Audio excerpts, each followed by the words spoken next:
Education Secretary of the Diocese of Buea, Reverend Father Vincent Mesue, continues a series of inaugural masses for secondary and high schools in the Diocese of Buea, with a stop at St. Pius X Comprehensive Technical High School, Middle Farms in Limbe. In his interaction with the staff and students of that institution today, he calls for collaboration between them to achieve good performance at the end of the academic year. Also coming up on Divine Mercy Prime this evening, some persons faced with physical mobility have been gifted tricycles to aid them in movement. The fruitful collaboration between Caritas Buea and African Reborn from Coast to Coast has donated 50 of these tricycles to the physically challenged persons. And an event to recognize and reward emerging students of the Department of Journalism and Mass Communication of the University of Buea, dubbed Chariot Career Day, has been launched today in Buea. Those stories constitute our headlines tonight. More on those stories and more other stories in the minutes right ahead.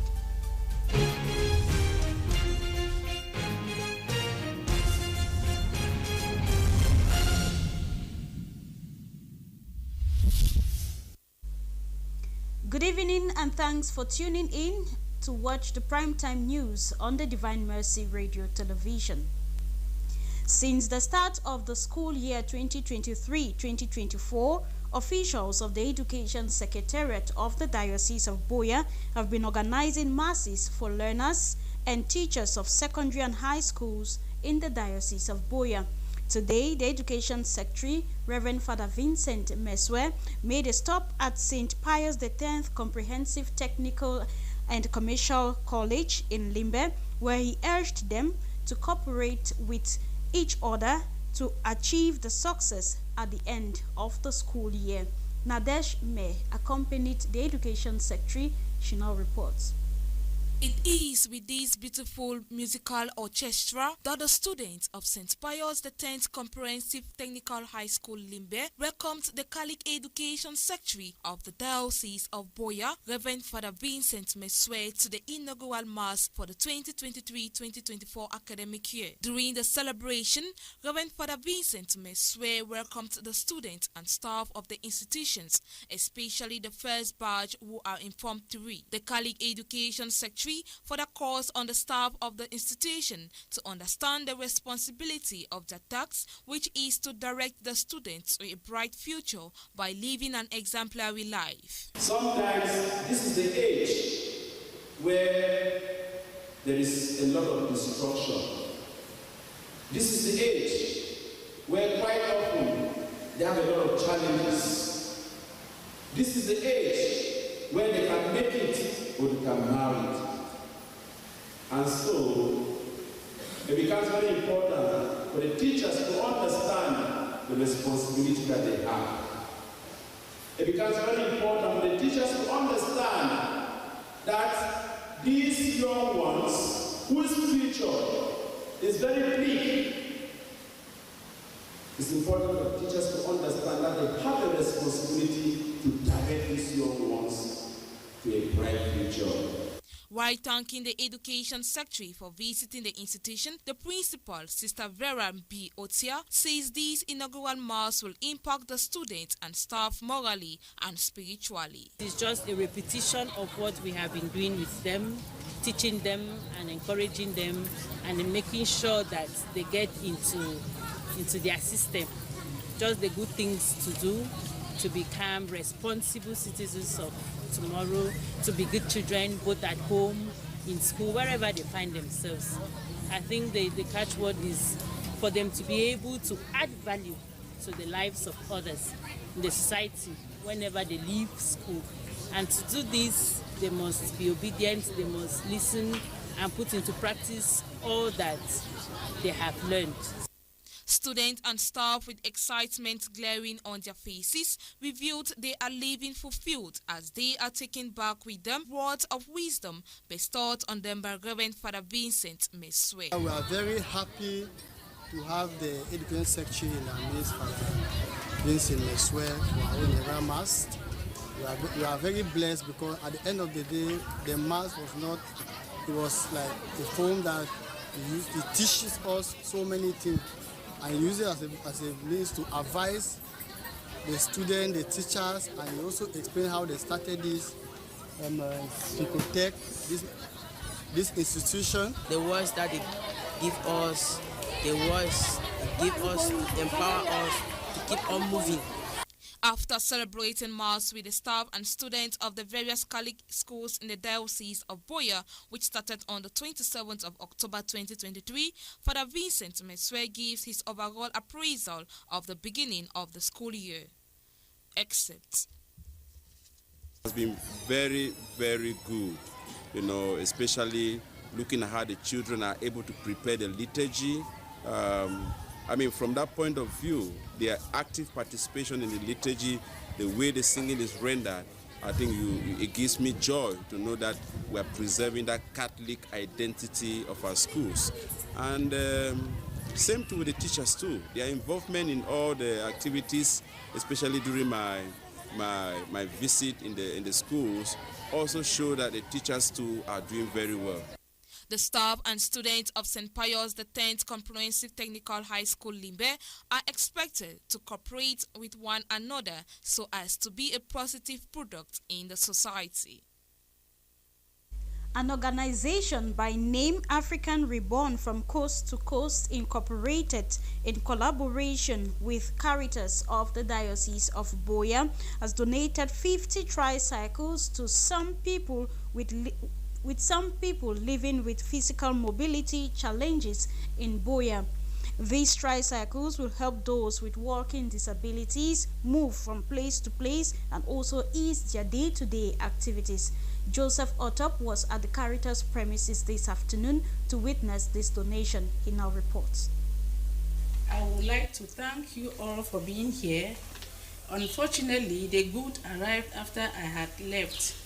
Thanks to Caritas for the great assistance and for the agent Baba who went through a lot in seeing these goods from Nigeria to Cameroon. It was with this welcome speech that the representative of African Reborn from Coast to Coast Incorporated, in collaboration with the charitable arm of the Diocese of Buea Caritas, this Wednesday, December 13, 2023, donated some 50 tricycles to some disabled persons in and out of the Diocese of Buea. These tricycles, which will be shared to Ash Dibanda Mai 14, Caritas Buea, Sajoka Bafut, Limbe and Lebialem, will enable those with walking disabilities move from one place to another and ease their day-to-day activities. This charity project, initiated by Madam Winifred Ayuk, President of African Reborn from Coast to Coast Incorporated, is to help the physically challenged, thereby calling on the attention of the African government to pay attention to sectors to every government, the most needy and vulnerable. Madam Rachel, representative of the President, gives the reason for this initiative and how it will help the benefactors. The President herself thought that she should bring up this organization because there was a need. She saw that there was a need for the people of Africa. When the European pushed the African from the Mediterranean Sea and there was nobody to speak up for them. So when she saw that, she knew that there was nobody to speak up for them. So she had to take up the duty of being like a mouthpiece to the people and to present to the African government that it is their responsibility to take responsibility on their people where there's a need. It will go a very long way, very, very long way, because when we distributed the first set at Ash Mai 14, just the glow on the people's face, the excitement, hearing from them how it will go, how it will help them. They express their gratitude that it will help them to carry their day-to-day activities. Meanwhile, some challenges were faced as concerns the transportation of these tricycles, as Mr. Difang Ayuk says. She was here sometime in November, expecting this tricycle because they produce them far away from Kaduna in Nigeria. So in the course of transportation, it took some time before reaching here, where she has already left back to the US. Okay. So she assigned me to receive them from the custom and then see to it, because in the course of transportation there was some hazard with the tricycle. They had a little bit of problem, so we had to balance them up before the distribution of today that we are giving them out to the people. Beneficiaries of this gesture thanks the African Reborn organization for their benevolence and therefore has a message for the general public. I want to thank this organization. It's a big do for all our handicapped people. If most of our Cameroonians can do this, if they can contribute just a bit to help the handicapped people, it will be a very good thing. We want to extend our gratitude and thanks to her for this gesture. You know, it's something she has been doing, and persons with disabilities in Tico have been benefiting from her largesse, most especially during the time of the crisis. And as a community-based advocate for disability empowerment, I want to say that, Madam Ayoub, may God bless you, because in this quest of striving to leave no one behind, we say that this tricycle is going to help Lamjoy Kulu, who at this her age, being an IDP from Aba village in Fungom subdivision, has never gone to school. We are doing our best to ensure that she goes to school. It is therefore worth saying that he who has never denied himself for the sake of giving has but glanced at the joys of charity. Members of the Catholic Women Association, Buea Diocese, together with some priests, converged on the Divine Mercy Co-Cathedral yesterday, December 12, 2023, to commemorate the feast of Our Lady of Guadalupe. During the ceremony, the chaplain of the Catholic Women Association, Reverend Father Isaac Anuchem, called on the women to embrace peace and love while building good domestic churches. We have details of this celebration on how it all unfolded with Gillian Tata Yenla.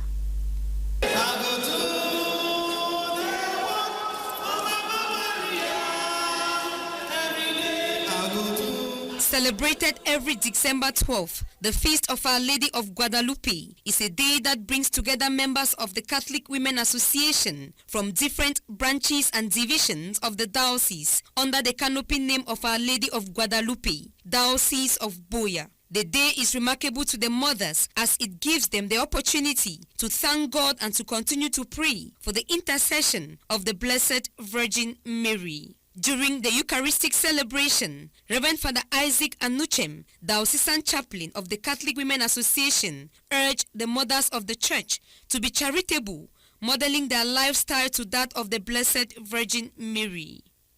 I have only one message for the mothers to take home. You see, I outlined the objectives of the group, one of which is that they should copy the lifestyle of the Blessed Virgin Mary and become builders of a domestic church back in their homes.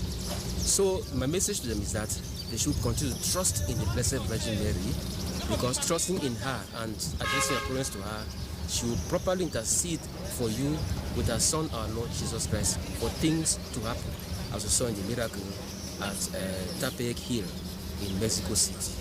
Madame Enobi Christancia, Vice Diocesan President of CWA, acknowledges the Catholic women for their enormous sacrifices while encouraging them to have a forgiving heart and extend love, especially to the underprivileged persons in the society. We want to thank God for this day of today, and I'm telling the mothers, all the mothers of the diocese, to follow the steps, the footsteps of Mother Mary in all what they do. They should be prayerful. They should have a forgiving heart. They should be charitable in all what they do. They should take care of the underprivileged, especially the sick mothers of CWA.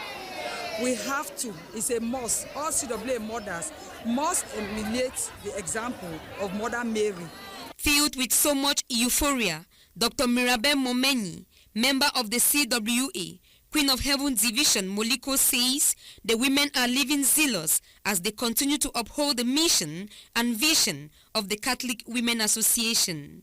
Today we CWA, we came out in our number to celebrate our feast day, Our Lady of Guadalupe. It's a very big feast day for our diocese, and we are very happy. You can see a number of women around. We are celebrating, and we're going to be here throughout the day. It's a day of joy. It's a day that we celebrate. We prove to Mary that we are together. These mothers are expected to continue spreading the message of hope, build good domestic churches, while educating and training the mothers in social development activities.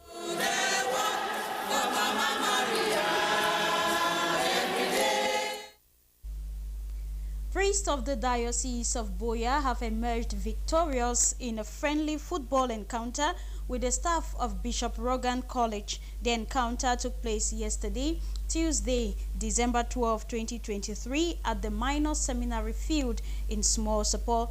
The purpose for such an encounter was a kickstart preparation in view of the return leg match with the Presbyterium of the Diocese of Kumba. John Philip Wanla gives us details in this report. Some months ago, priests of the Presbyterium of Buea received the priests of Kumba in a football encounter at the Omnisport Stadium in Limbe, during which priests of Buea won 3-1. Since then, there have been preparations on the part of the clergy of the diocese in view of a return league scheduled for January 2024 in Kumba. Intense preparation has started as priests of Buea Diocese met on Tuesday at Bishop Rogan Minor Seminary Small Support, Buea, to have a friendly encounter with members of staff of that noble institution. The opening goal of the encounter came in at the 25th second by Father Alphonse Wongibe, who equally gave a number of assists which destabilized their counterparts, with Buea priests emerging victorious as the match ended 6-3. Their support coordinator, Father Joel Ngole, expressed how necessary the sporting session was to them. The turnout was really encouraging. The priests really came. I was really happy with the turnout. It really shows that that togetherness of the priests, and I really want to say thank you for the priests who really came out to show that team spirit, and thank you all. It was really great. Thank you. Equally acknowledged that more still needs to be done so as to be able to have resistance to face the Presbyterium of Kumba. It's a good game. It was a good game. The first half well played, but I realized that we could not sustain throughout. The second half, we realized that there was a lot of cramps. There were a lot of cramps and tiredness, and so we did not really sustain to the end. But that notwithstanding, it was really a good game, which ended with 6 for the priests and 3 for the staff.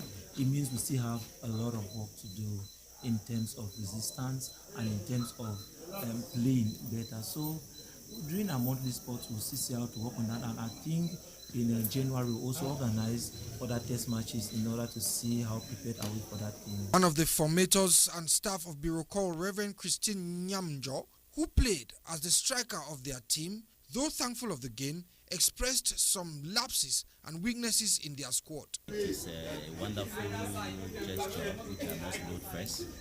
We were happy, and the staff here, we are having very old people, and that is why we did not have so many players, and those we had were just managing. So that is why you realize that most of the goals were opportunistic goals.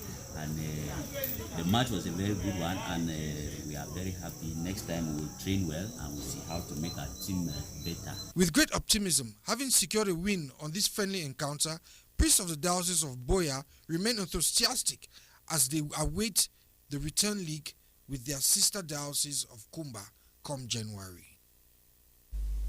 Many thanks to you, John Philip Wanla, for bringing to us that report.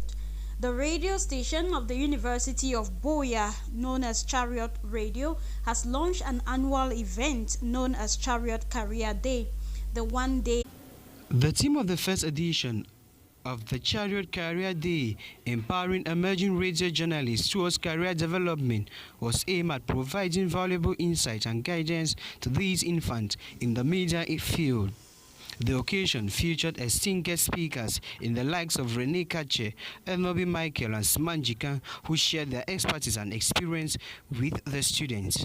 Small initiatives like these must be encouraged.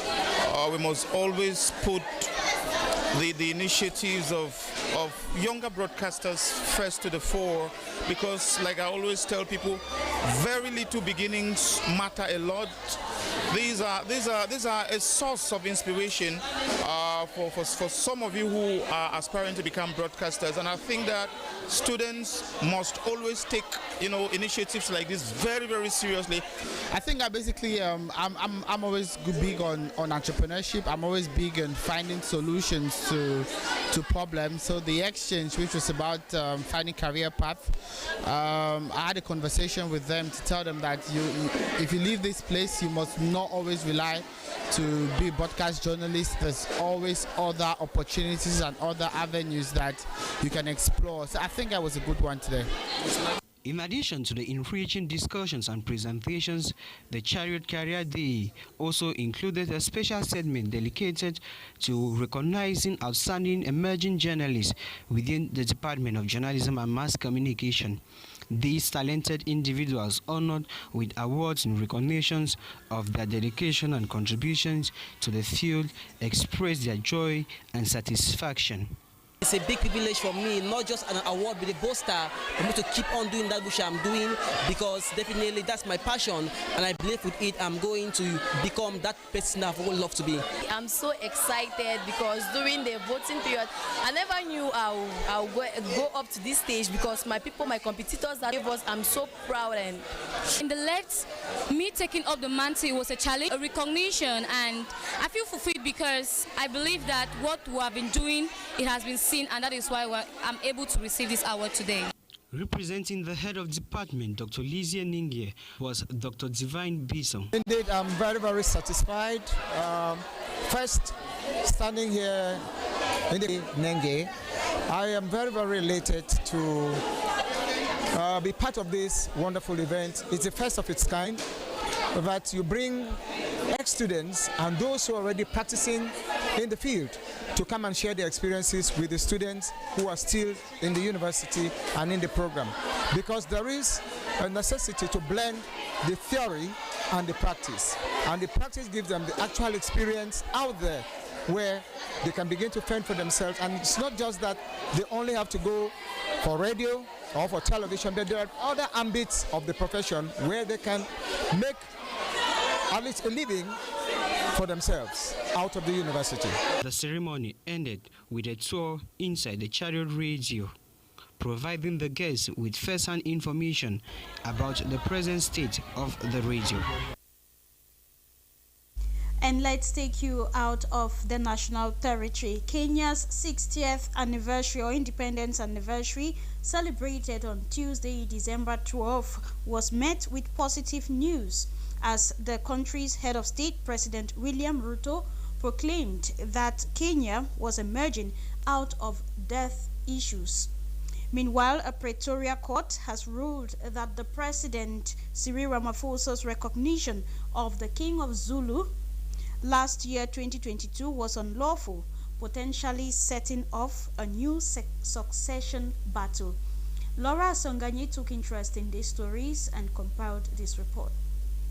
President William Ruto said on Tuesday that Kenya was emerging out of debt distress, touting his economic policies. The country marked its 60th independence anniversary. East Africa's economic powerhouse has been struggling to manage multiple challenges, including depleted government coffers, high inflation, and a plunging currency that has sent debt repayment costs soaring.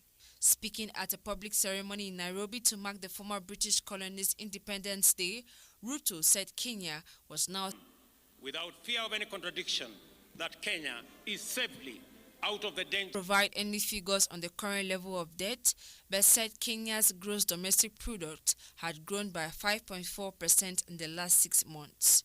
Ruto, who was elected last year on a pledge to ease conditions for the ordinary Kenyans, has been on a campaign to slash public debt and wasteful government expenditure in the country of some 53 million people. He has also called food and fuel subsidies introduced by his predecessor and former boss, Uhuru Kenyatta. And we now talk culture, where a South African court has ruled that President Cyril Ramaphosa's official crowning of a new Zulu king last year was unlawful and invalid. The court has ordered him to set up an inquiry into whether King Msuzulu Ka Zwelithini's accession to the throne took place in line with customary laws. It follows a legal challenge by the king's half-brother, Prince Simakande Zulu, who says he is the rightful heir. Their father's death in 2021 sparked a bitter family feud over the succession. On the throne for more than 50 years, the late King Godwin Zwelithini was the longest reigning Zulu monarch and had 6 wives and at least 28 children.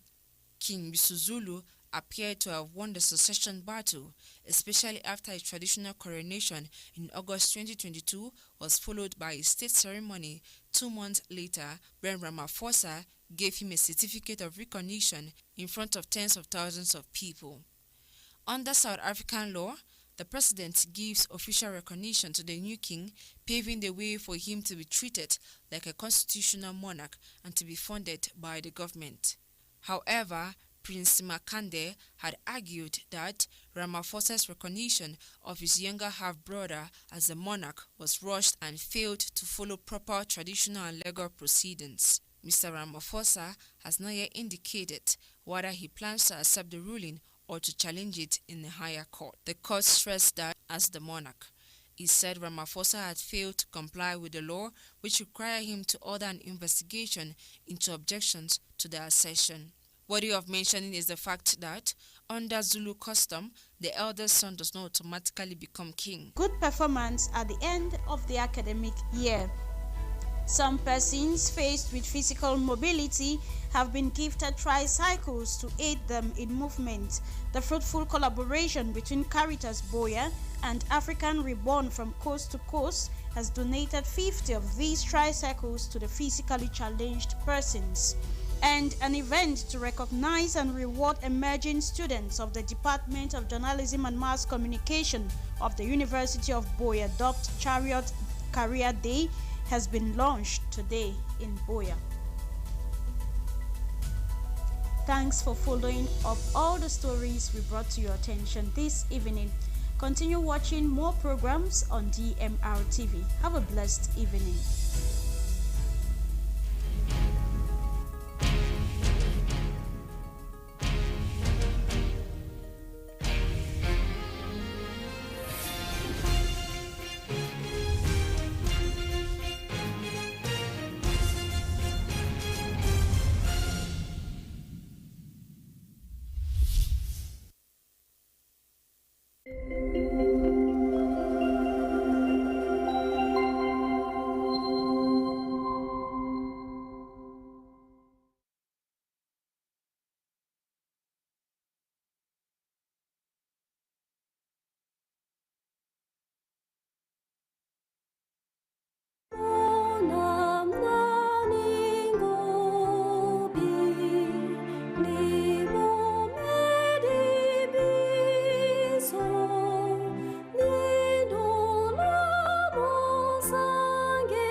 Father Emile Kaume-Mukonya, Parish Priest of Christ the King Parish Idinau, West Coast Subdivision.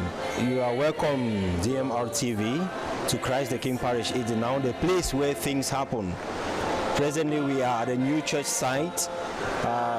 As you can see, it's a very mighty and gigantic project. It's a cathedral of its own. This project was begun by the very first parish priest who was here, Reverend Father John Rausch Baba, who was appointed the very first parish priest of Christ the King Parish Idinau, and Reverend Father Marcel Ewang, who took over from him, and Reverend Father Emmanuel Ekolo,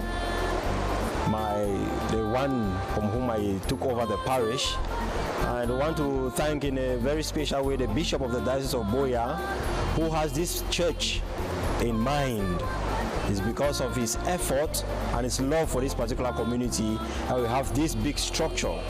And we will not forget to thank the Christians too of Christ the King Parish Now, who through their local contributions have been able to push the work forward to ensure that we have what we have as of now. So we are welcoming you, Divine Mercy Radio and Television, to our parish. We say that you should stay well and God bless you.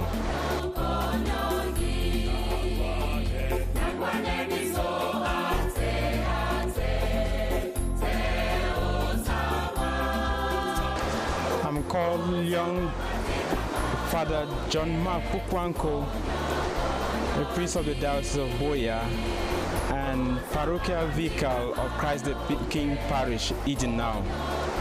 I'm the assisting priest here, working as collaborator with Father Emile Ekome. I'm glad to welcome Divine Mercy here. Divine Mercy Radio Television, sharing the light of hope.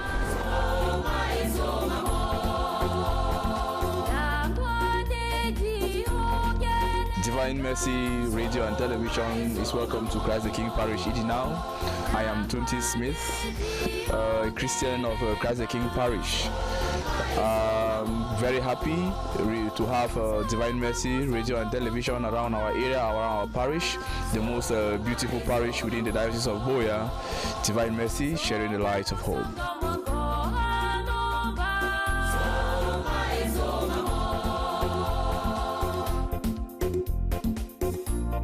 My name is Ian Aloha. Welcome Divine Mercy Radio Television at Christ the King Parish, a Christian of Christ the King Parish. Divine Mercy Radio Television, sharing the light of hope.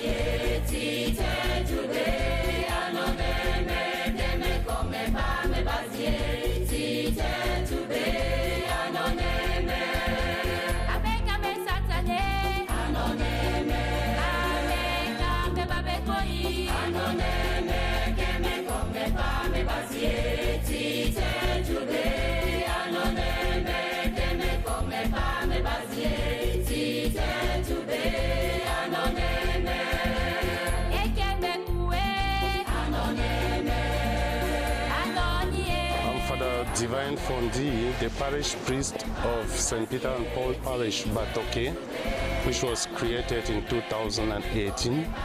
And we have 4 mission stations: Bakingili, Batoke, St. Jude Mbase, and Mokundangi. We want to welcome DMR TV in our parish, and DMR TV sharing the light of hope.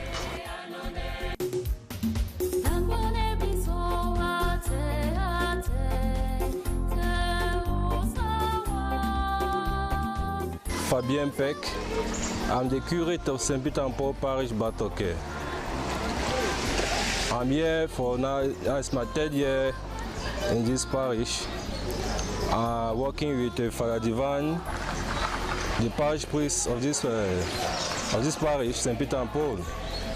And we have great experiences here with the parishioners.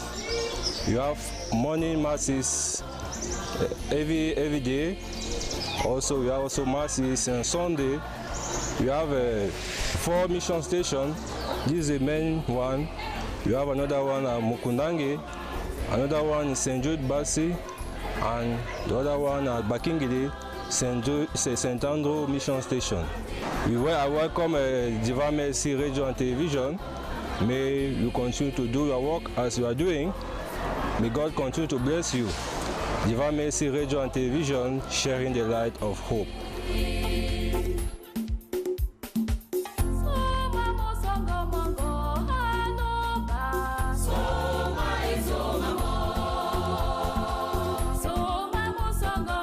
I am Mrs. Stelangier, the head teacher of St. Peter and Paul Catholic School, Batoke, under St. Peter and Paul Parish, Batoke, where our school manager is Reverend Father Divine Fonui. I welcome Divine Mercy Radio and Television to our parish, St. Peter and Paul Parish, Batoke. I say Divine Mercy Radio, go ahead, sharing the light of hope.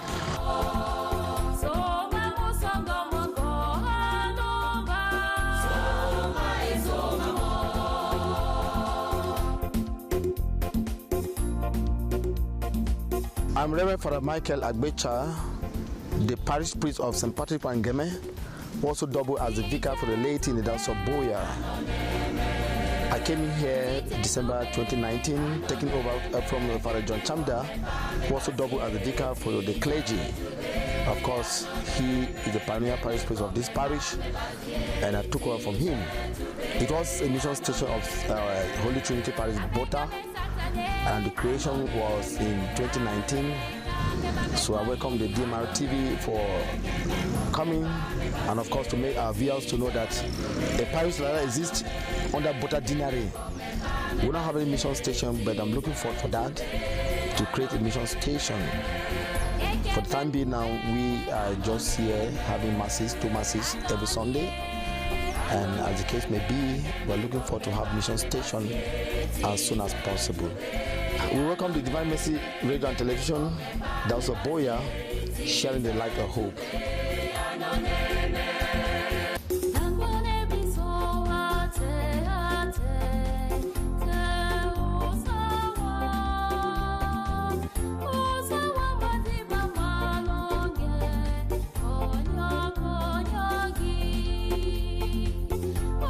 I am Dombe Fritz, a parishioner of St. Patrick Parish in Ngeme, and I welcome DMR TV to St. Patrick Parish, and I encourage you all televiewers to continue watching DMR TV.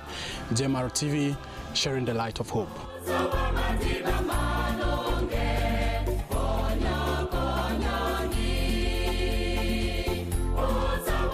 I'm called Ajong Marinette. I'm the head teacher of St. Therese Catholic Primary School in Ngeme.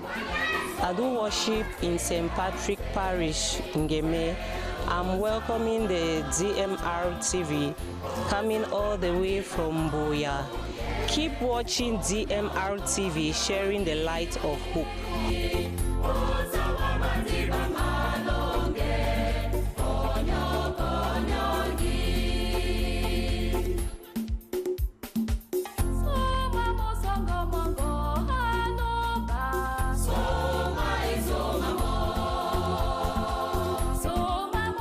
Moi, chez le père Ban Fidelis Abba, je suis parlotin et curé de cette paroisse, en passant vicaire épiscopal de la zone Bota.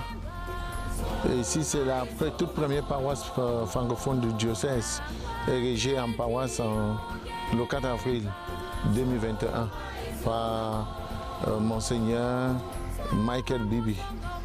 Et nous avons plusieurs associations et groupes de prière